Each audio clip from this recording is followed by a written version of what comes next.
سب سے بیشتر زمانے کے امام حاضر امام آل نبی اولاد علی نور مولانا شاہ کریم الحسینی حاضر امام کے پاک اور مقدس اسم گرامی پر عشق و محبت کے ساتھ بلند آواز میں صلوات پڑھیں۔ اللہم صلی علی محمد و آل محمد۔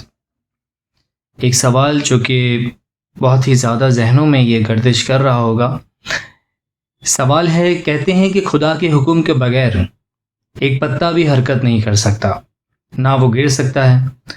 اس کا مطلب ہم جتنے بھی اچھے کام کرتے ہیں خدا ہی کراتا ہے، اور جتنے ہم برے کام کرتے ہیں وہ بھی خدا ہی کراتا ہے۔ تو پھر یہ سزا اور جزا کیوں ہونی چاہیے، یہ کیوں ملنی چاہیے؟ اچھا، یہ بڑا ہی عام سا سوال ہے جو کہ کافی لوگوں کے ذہنوں میں گردش کر رہا ہوگا۔ اس پر اسلام کا بہت بڑا ڈسکشن بھی ہے کہ انسان مجبور ہے یا انسان خود مختار ہے، اور اس پر بڑے بڑے فرقے بھی بنے، جبریہ اور قدریہ۔ جبریہ جو یہ کہتے ہیں کہ انسان مجبور ہے، خدا کراتا ہے وہی ہوتا ہے۔ قدریہ کہتے ہیں کہ انسان آزاد ہے، خود مختار ہے، اور جو وہ کرتا ہے اس کا بدلہ، اس کا صلہ اسے ملتا ہے۔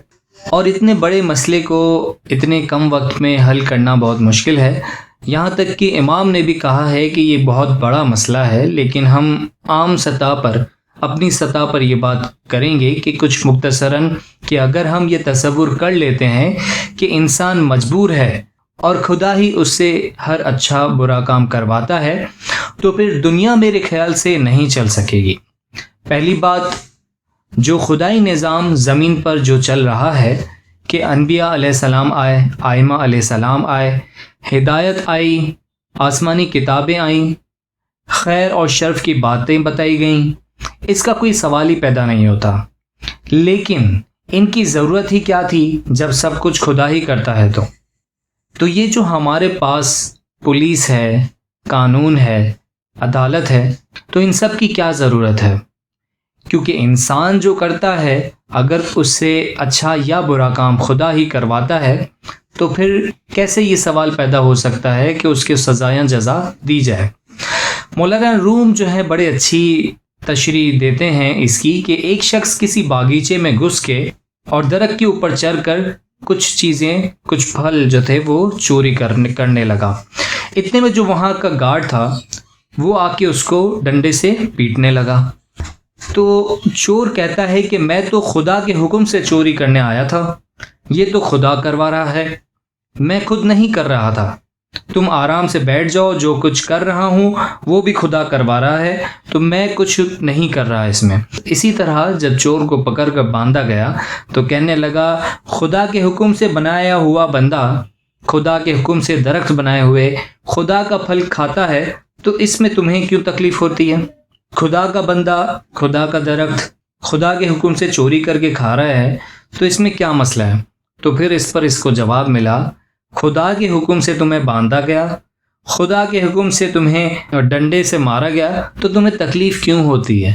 تو گویا آپ جو بھی برے کام کریں وہ خدا کے حوالے کر دیں تو یہ صحیح بات نہیں ہے۔ پیر ناصر خسرو فرماتے ہیں کہ اگر ایک بت پرست خدا کے حکم سے بت کی پرستش کرتا ہے تو اسے سزا نہیں ہونی چاہیے۔ اس کا مطلب یہ ہوا کہ جنت، جہنم، سزا، جزا جیسی کوئی چیز نہیں رہتی، اور دنیا کا نقشہ بالکل مختلف ہوتا۔ جبکہ حقیقت یہ ہے کہ انسان کو خدا نے مکمل طور پر خود مختار نہیں بنایا، مکمل طور پر مجبور بھی نہیں بنایا۔ انسان اپنے ایک مختصر سے دائرے کے اندر آزاد ہے، اس کے بعد بھی بہت سی باتیں ایسی ہیں جو اس کے اپنے اختیار میں نہیں ہیں۔ جو بات اس کے اختیار میں نہیں ہے اس کی سزا اس کو نہیں ملتی ہے، کیونکہ وہ تو اس کے دائرے اختیار سے بالکل باہر ہے۔ جو اس کے اختیار میں ہے، جسے وہ عقل کی کسوٹی پر رکھ کر سمجھ سکتا ہے کہ یہ صحیح ہے یا غلط ہے، تو اس کا حساب ضرور ہوگا۔ اس لیے خدا قرآن میں فرماتا ہے، ہم نے انسان کو سب سے پہلی بات جو اس کو حیوان سے ممتاز کرتی ہے وہ عقل دی ہے، اور عقل میں خیر اور شر کے درمیان تمیز کرنے کی صلاحیت موجود ہے۔ ہمیں دنیا میں ہدایت بھی دی گئی، ہمارے انبیاء علیہ السلام کے ذریعے سے ہدایت دی گئی کہ کیا خیر ہے اور کیا شر ہے، اور خدا پھر فرماتا ہے ہم نے تمہیں راستے بتائے، کفر کرو یا شکر کرو، تمہاری مرضی کی بات ہے۔ خدا فرماتا ہے انسان کو وہی کچھ ملے گا جس کے لیے انسان کوشش کرے۔ خدا اس وقت تک اس قوم کی حالت نہیں بدلتا جب تک وہ خود اپنی حالت کو نہ بدلے، یعنی انسان خود محنت کرے تو خدا اس کا ساتھ دیتا ہے۔ کہتے ہیں کہ ایمان جبر اور قدر کے درمیان ہے۔ انسان آزاد ہے اپنے کچھ دائرے میں، اس لیے عقل کا کردار یہاں معنی رکھتا ہے۔ سرکار نے اپنی آپ بیتی میں فرمایا کہ ان اسلام دی faithful belief in divine justice, اسلام میں ایک مومن اللہ کے انصاف پر ایمان رکھتا ہے، and convinced that the solution of the great problem of predestination, if we will to be found in the compromise that God knows what man is going to do, but that man is free to do it or not۔ اس کا بہترین compromise یہ ہے کہ انسان مجبور ہے یا خود مختار، کہ خدا جانتا ہے کہ انسان کیا کرنے والا ہے، لیکن انسان وہ کام کرے یا نہ کرے، اس کے لیے وہ خود مختار ہے، انسان آزاد ہے۔ اللہ تعالیٰ نے اتنا بڑا جو نظام بنایا، انبیاء علیہ السلام کو اس دنیا میں بھیجا گیا، ہمیں صحیح اور غلط کی تمیز سکھائی گئی، ہمیں عقل دی گئی، ہمیں شعور دیا گیا، ہمیں پتہ ہے کہ کیا چیز صحیح ہے اور کیا چیز غلط ہے، لیکن انسان بالکل اس دائرے میں آزاد ہے کہ وہ صحیح راستے پہ جاتا ہے یا غلط راستے پہ۔ اس کا ضمیر اسے بتاتا ہے، اس کو غلط کام کرنے سے پہلے اس کی عقل اور اس کا ضمیر اسے روکتے ہیں کہ یہ چیز صحیح ہے اور یہ چیز غلط، لیکن انسان اس دائرے میں آزاد ہے کہ وہ صحیح کرے یا غلط کرے۔ شکریہ، یا علی مدد۔